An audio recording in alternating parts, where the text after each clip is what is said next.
Yes, to be more concise and straight to the point, seriously, I hate reading. I like to do things which are more valuable to me rather than reading. Also, when one try to grab many things in his or her mind, yes, the person might run mad. When a child is born, parents look forward to having that child offer the first words, then go to school. At some point in life, there is that fulfillment in listening to your child read. At this stage, most parents buy different kinds of books for their children just to encourage and ensure that they read. Is buying books for your children, sending them to school, or telling them to read enough to get them build that reading culture? Hey viewers, today on Chancellor's Haven we have a guest. We have Are Miranda. Welcome Miranda. Thank you, Chancellor. How are you doing? Great. Okay. We are good. We are very happy to have you here with us on Chancellor's Haven. It's a privilege. It's my pleasure. Today we are talking about reading and building this reading culture in our children. Last time we spoke about building reading culture in the lives of our children, training them to read. And we had this request from some of our guests. They wanted to know how parents, the culture in the lives of the parents first, that can affect the children. There is this saying, or it is generally known, that the children learn by imitation. So, what can you say in relation to reading and children learning by imitation? Do you think it is true? Yes, I think it's true. Reading actually is a skill, which is very important, especially when children are growing up, because reading is just a window into the outside world. The window through which you get to know other cultures, continents, people, and other experiences very far from your environment. And so reading, when a child reads, it builds their diction, increases their vocabulary. So if a parent can model reading to the children, one is also going to enrich the experiences of the parent, because as you read, you get to enrich your knowledge. And secondly, when you read, you model it, the children see it. And there's something you just said there, modeling. I like that word, modeling. Yes, training the children to read by modeling. You be a model to the children. I remember once I used to read, and when my uncle will hold his newspaper and he's reading, and I'm there with my books I have to read, I will not doze off like I would normally do. Things fidget in a way like I would normally do, or play around while reading. And the time I will put into reading will be longer. And I better watch out, I better be reading for real, because if I don't, he may drop on any of my pages and ask me, so what did you learn here? And so what can you tell me about this? And I'll be found wanting and woe betide me if I don't know what to say at that time. So modeling is really, I think it's really a good point. Yes, and when you model it to the children, you also help them to be focused. Okay. Because reading, sometimes I, for one, it helps me not to be distracted. They say an idle mind is a workshop of the devil.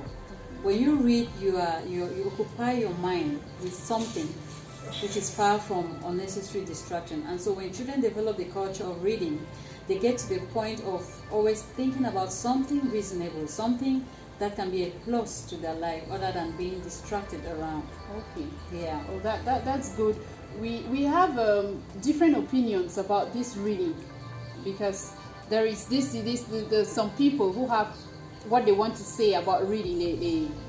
They've gone through this reading thing, and some see it as important and others don't see it as important in their lives.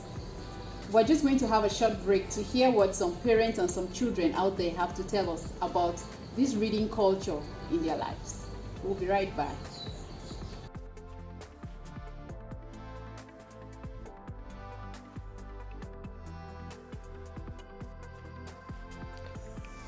I'm a mom of two boys, aged 7 and 8.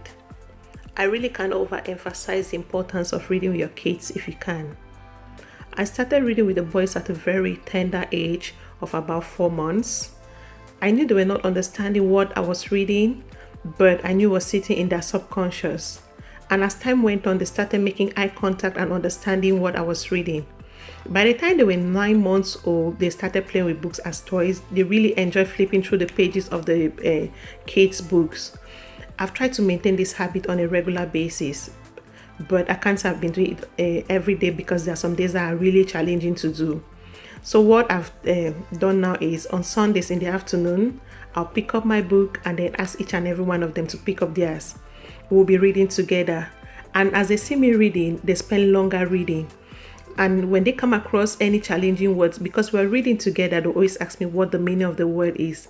The ones I can explain, I'll explain. The ones I cannot explain, I'll tell them to pick up the dictionary. And because I've been using the dictionary to get the meaning of the difficult words, now when they come across any difficult word, they go and look for the dictionary to get the meaning of the word. So I want to encourage you, if you're a parent and if you can read, always create some time to read your kids. Kids learn from what they see and really not what they hear. For example, the boys, if I send them to go and read on their own, they'll read for 5-10 minutes and come back. But when they see me actually sitting down and reading with them, they can read for 30-45 minutes, which is really encouraging.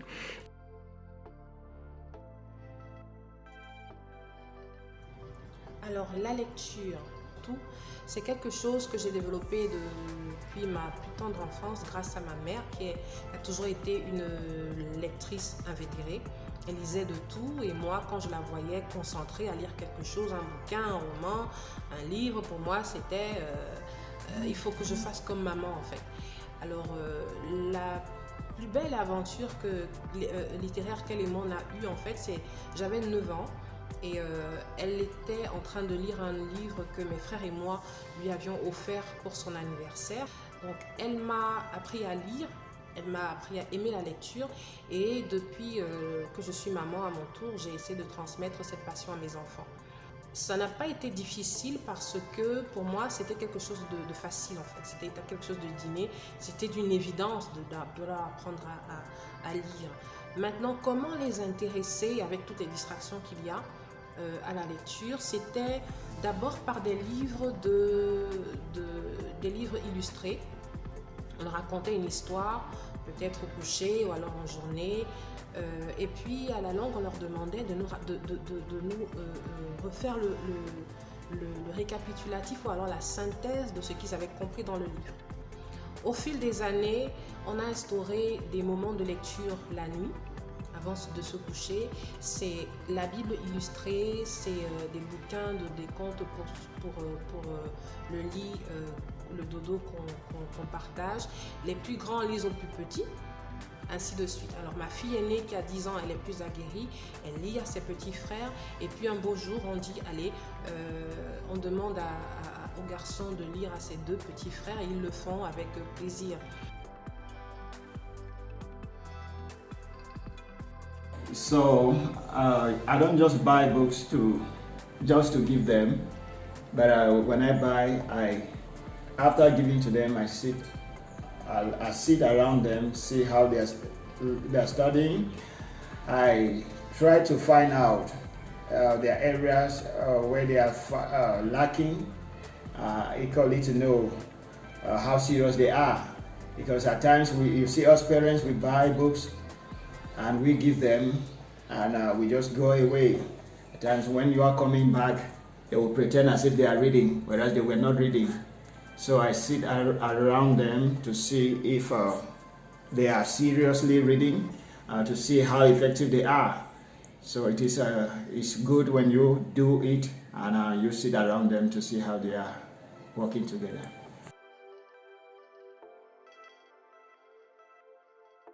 Now, as you know, in the early 60s, reading was not very common. Growing up was mostly difficult because our parents were poor, they didn't have money for textbooks, and so we had to manage with what we had. And knowing that in future I will be a parent, I trained myself how to read. I trained myself in that I read everything printed on paper, because I had to know how to read, so that subsequently I'll train the children how to read. I knew that I was going to bring up my children, education is both formal and informal.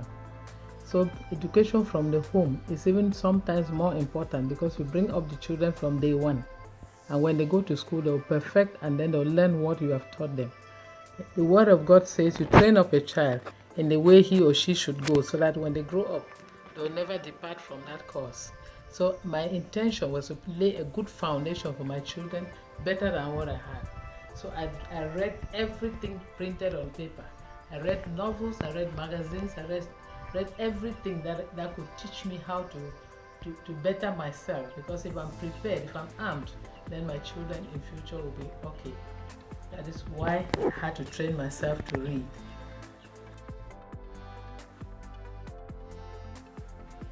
Just made it interesting, made the lessons interesting in such a way that they could just really just enjoy reading. Even in their own time, they read without somebody guiding them. Also, when one try to grab many things in his or her mind, as a person might run mad.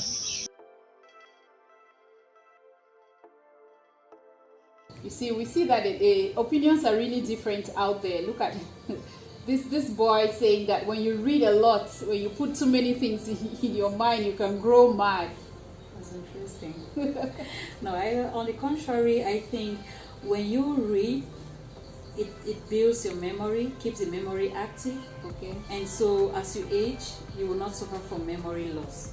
Some people, as they age, as they get old, they suffer from memory loss. But if they can keep the culture of reading, it stimulates the memory. Okay. Reading keeps your memory alive. Okay. And some parents find it boring to read because they pick any kind of thing and read. But I suggest that you should pick something interesting. Take topics that are interesting, okay, and you read, so that children see you enjoy the act of reading. Okay. When they see you enjoy it, they will grow to enjoy it also. All right. Okay, we are talking here about modeling. We're talking about learning by imitation, how children learn by imitation, and that we're encouraging parents to read so their children can take after them. Watching mommy, daddy, or the guardian reading, they will want to read as well. What about these parents who are really busy and it's not their fault? Imagine this market woman. She leaves in the morning very early. She goes to the market and she only returns late in the night. Or imagine this worker who works morning and night. They have shifts and they get so tired they have to rest and they have to look after the children. How would they be able to balance this up? How would they be able to be there to model this, to read, so the children can see them read? Well, it's not really easy. The realities of life can really be demanding. Okay. So what I suggest is these parents should have like once or twice a week, okay, that they do the group reading together, okay, and they pick up something very interesting so that they read. The children see that their parents are enjoying the act of reading, okay, and it's going to help the kids. Once or twice a week is okay. So you mustn't do it every day if you can't do it every day, but your children should know at the back of their minds that my mother, my father, my guardian is a reader. So they will want to look like you tomorrow. They will want to copy that aspect of you. So we encourage parents out there to read. Maybe you need motivation to be able to read. We belong to different kinds of WhatsApp chat groups. Maybe it's an association from school or from church or friends and other things. Why not create a reading group? A group where you challenge yourselves to read. Maybe a month you have a book and all of you have to read and you come to do summary. Maybe because you have to read, you will sit and read and the children will see you read. And sometimes you want to just read and enjoy, and some people read late at night. You may change it because you're a parent. You can't have your way. So there's someone who usually say you can't eat your cake and have it. There are certain things you would do now which you would not have been doing if you were just single and living your life. You want to live, so you want to do some things now because you have those children there.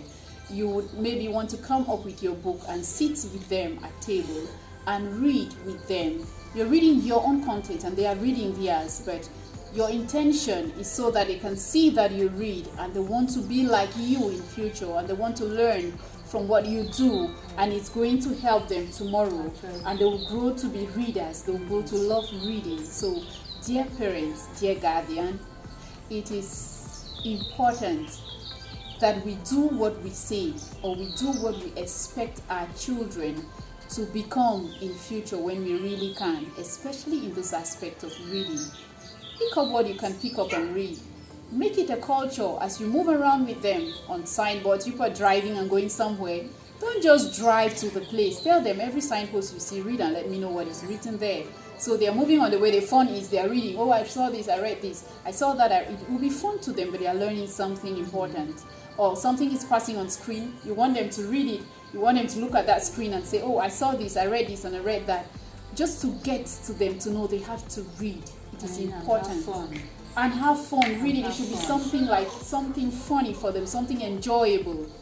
And you know, Shansia, we parents have to be intentional about reading. Yeah. You should be intentional about it. Do it with a purpose, and it's going to inspire. When you do it knowing that you want to inspire your children, it's actually going to have that impact on them. That's good. And you can also make it pleasurable. For example, you may want to tell your children, be able to tell them some beautiful stories. And so you take it upon yourself to read different storybooks and do a summary. And after reading, you have this time of sharing and let them enjoy the stories from the mouth of their parents. It makes them have this appetite, like, okay, when I'll grow old, I'll also read and do this to my children. Exactly. That's very important. Thank you, Miranda, for that. So parents, let us inspire our children as we read with them and as we make them want to be like us tomorrow by reading, or want to read like us tomorrow. Grab those books, buy those books, get those articles, and let it be everywhere in the house so you read it. Let's build this reading culture together. Thank you so much for watching us. Thank you, Miranda, for your time and your experience you've shared here with us. Thank you, Shansia, for taking me to your heaven. Thanks so much. That's great. Okay, see you some other time on Shansia's Heaven. Never forget to leave it better than you met it. Bye-bye.